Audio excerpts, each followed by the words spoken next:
بسم اللہ الرحمن الرحیم۔ حضرت سیدنا امیر معاویہ رضی اللہ تعالی عنہ وہ خوش نصیب انسان ہیں جن کو جلیل القدر صحابی ہونے کے ساتھ ساتھ کاتب وحی اور پہلے اسلامی بحری بیڑے کے موجد ہونے کا اعزاز حاصل ہے۔ آپ کے لیے حضور صلی اللہ تعالی علیہ وآلہ وسلم کی زبان مبارک سے کئی مرتبہ دعائیں اور بشارتیں نکلیں۔ آپ کی بہن حضرت سیدہ ام حبیبہ رضی اللہ تعالی عنہا کو حضور اکرم صلی اللہ تعالی علیہ وآلہ وسلم کی زوجہ محترمہ اور ام المؤمنین ہونے کا شرف بھی حاصل ہے۔ آپ نے 19 سال تک 64 لاکھ مربع میل یعنی آدھی دنیا پر حکومت کی۔ تاریخ اسلام کے روشن اوراق آپ کے کردار، کارناموں اور فضائل و مناقب سے بھرے پڑے ہیں۔ حضرت سیدنا امیر معاویہ رضی اللہ تعالی عنہ کے بارے میں حضور صلی اللہ تعالی علیہ وآلہ وسلم نے فرمایا کہ اللہ تعالی قیامت کے دن معاویہ کو اس حالت میں اٹھائے گا کہ ان پر نور ایمان کی چادر ہوگی۔ ایک موقع پر حضرت سیدنا امیر معاویہ کے بارے میں حضور صلی اللہ تعالی علیہ وآلہ وسلم نے فرمایا کہ اے اللہ، معاویہ کو ہدایت دینے والا، ہدایت پر قائم رہنے والا اور لوگوں کے لیے ذریعہ ہدایت بنا۔ حضور صلی اللہ تعالی علیہ وآلہ وسلم نے ایک اور موقع پر ارشاد فرمایا کہ معاویہ بن ابو سفیان میری امت میں سب سے زیادہ بردبار اور سخی ہیں۔ حضرت سیدنا امیر معاویہ رضی اللہ تعالی عنہ لحیم و شعیم، رنگ گورا، چہرہ کتابی، آنکھیں موٹی، گھنی داڑھی، وضاقتہ، چال ڈھال میں بظاہر شان و شوکت اور تمکنت، مگر مزاج اور طبیعت میں زہد و تواضع، حلم و بردباری اور چہرے سے ذہانت و فطانت مترشح تھی۔ حضرت سیدنا امیر معاویہ رضی اللہ تعالی عنہ نے جب اپنے اسلام قبول کرنے کا اعلان کیا تو حضور صلی اللہ تعالی علیہ وآلہ وسلم نے انہیں مبارکباد دی اور مرحبا فرمایا۔ فتح مکہ کے بعد آپ رضی اللہ تعالی عنہ حضور صلی اللہ تعالی علیہ وآلہ وسلم کے ساتھ ہی رہے اور تمام غزوات میں حضور صلی اللہ تعالی علیہ وآلہ وسلم کی قیادت و معیت میں بھرپور حصہ لیا۔ قرآن مجید کی حفاظت میں ایک اہم سبب کتابت وحی ہے۔ حضور صلی اللہ تعالی علیہ وآلہ وسلم نے جلیل القدر صحابہ کرام پر مشتمل ایک جماعت مقرر کر رکھی تھی جو کہ کاتبین وحی تھے۔ ان میں حضرت سیدنا امیر معاویہ رضی اللہ تعالی عنہ کا 6 نمبر تھا۔ حضرت شاہ ولی اللہ محدث دہلوی لکھتے ہیں کہ حضور صلی اللہ تعالی علیہ وآلہ وسلم اسی کو کاتب وحی بناتے تھے جو ذی عدالت اور امانت دار ہوتا تھا۔ کتابت وحی کے ساتھ ساتھ حضور صلی اللہ تعالی علیہ وآلہ وسلم کے خطوط تحریر کرنے کی بھی سعادت حاصل ہوئی۔ حضرت سیدنا امیر معاویہ رضی اللہ تعالی عنہ حضور صلی اللہ تعالی علیہ وآلہ وسلم کی خدمت میں حاضر رہتے، یہاں تک کہ سفر و حضر میں بھی خدمت کا موقع تلاش کرتے۔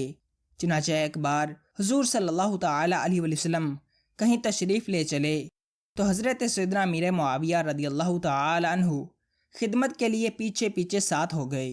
راستے میں حضور صلی اللہ تعالی علیہ وآلہ وسلم کو وضو کی حاجت ہوئی۔ پیچھے مڑے تو دیکھا حضرت سیدنا امیر معاویہ پانی کا برتن لیے کھڑے ہیں۔ آپ بڑے متاثر ہوئے، چنانچہ وضو کے لیے بیٹھے تو فرمانے لگے، معاویہ، تم حکمران بنو تو نیک لوگوں کے ساتھ نیکی کرنا اور برے لوگوں سے درگزر کرنا۔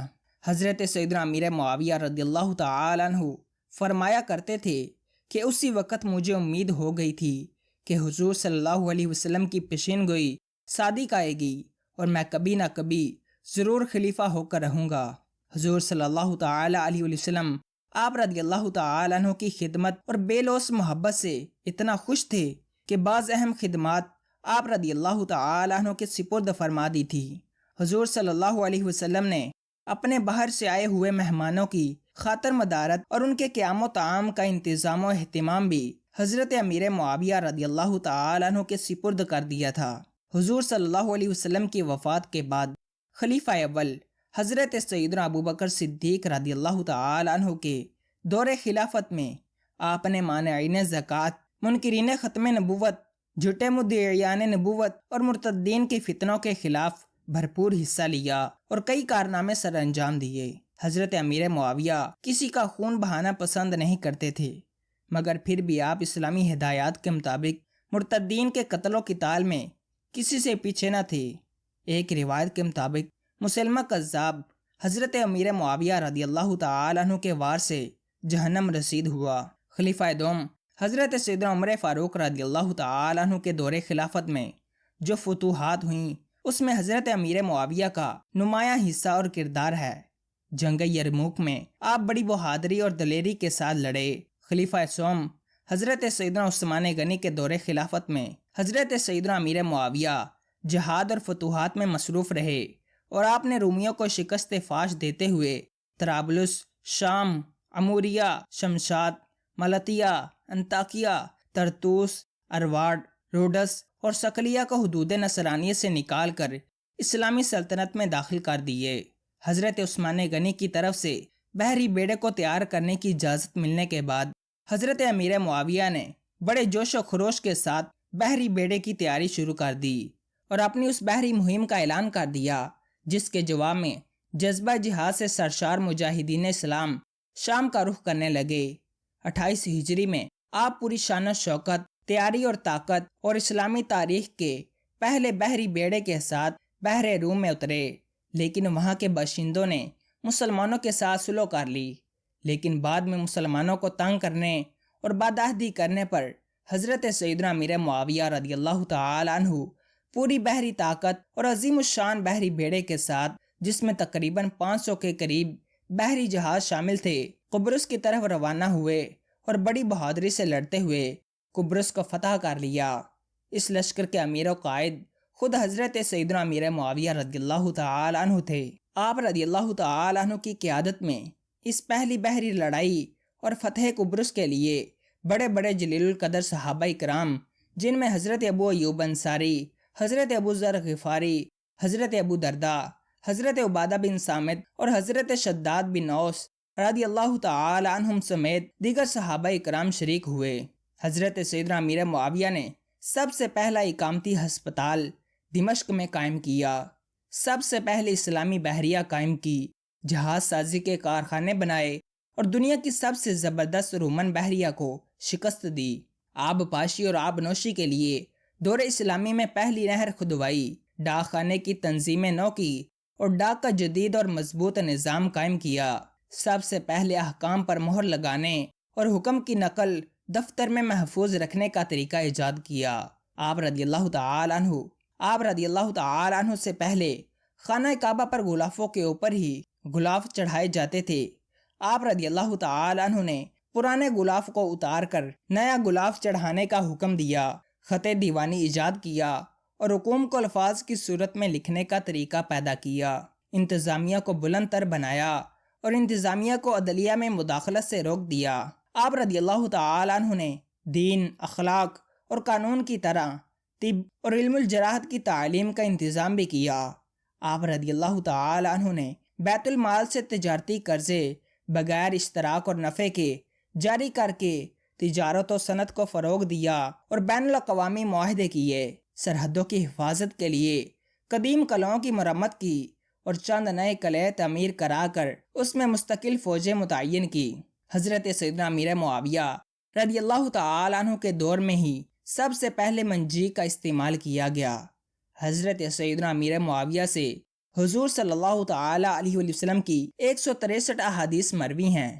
حضرت سیدنا امیر معاویہ رضی اللہ تعالی عنہ کے آئینہ اخلاق میں اخلاص، علم و فضل، فقہ و اجتہاد، تقریر و خطابت، غریب پروری، خدمت خلق، مہمان نوازی، حسن سلوک، فیاضی و سخاوت، اصابت رائے، عفو و درگزر، اطاعت الہی، اطاعت رسول، اتباع سنت، جوش قبول حق، تحمل، بردباری، تقوی اور خوف الہی کا عکس نمایاں نظر آتا ہے۔ حضرت سیدنا امیر معاویہ رضی اللہ تعالی عنہ نے اپنی وفات سے قبل گھر والوں کو دیگر وصیتوں کے ساتھ یہ بھی وصیت فرمائی کہ ایک مرتبہ میں سفر میں حضور صلی اللہ علیہ وسلم کے ساتھ تھا۔ جب آپ نے دیکھا کہ میرا کرتا کندھے سے پھٹا ہوا تھا، آپ نے مجھے اپنا کرتا مبارک عنایت فرمایا۔ وہ میں نے ایک مرتبہ سے زیادہ نہیں پہنا، وہ میرے پاس محفوظ ہے۔ ایک دن حضور صلی اللہ تعالی علیہ وسلم نے بال اور ناخن ترشوائے، میں نے تھوڑے سے بال اور تراشے ہوئے ناخن لے لیے تھے، وہ بھی میرے پاس محفوظ ہیں۔ دیکھو، جب میں مر جاؤں تو غسل دینے کے بعد یہ ناخن اور بال میری آنکھوں کے حلقوں، نتنوں اور سجدے کے مقامات پر رکھ دینا، اور پھر حضور صلی اللہ تعالیٰ علیہ وسلم کا عنایت کردہ کرتہ مبارک میرے سینے پر رکھنا اور اس پر کفن پہنانا۔ مجھے امید ہے کہ حضور صلی اللہ علیہ وسلم کی ان چیزوں کی برکت سے اللہ تعالیٰ میری مغفرت فرما دے گا۔ ان وصیتوں کے بعد 22 رجب المرجب 60 ہجری میں کاتب وحی، جلیل القدر صحابی رسول، فاتح شام و قبرص اور 19 سال تک 64 لاکھ مربع میل پر حکمرانی کرنے والے حضرت سیدنا امیر معاویہ رضی اللہ تعالی عنہ 78 سال کی عمر میں وفات پا گئے۔ انا للہ و انا الیہ راجعون۔ حضرت ضحاک بن قیس رضی اللہ تعالی عنہ نے آپ کی نماز جنازہ پڑھائی اور دمشق کے باب الصغیر میں دفن کیے گئے۔ اللہ تعالیٰ کی ان پر رحمت ہو اور ان کے صدقے ہماری بے حساب مغفرت ہو۔ اگر آپ کو یہ ویڈیو پسند آئی ہے تو ویڈیو کو لائک کریں اور چینل کو لازمی سبسکرائب کریں۔ اللہ حافظ۔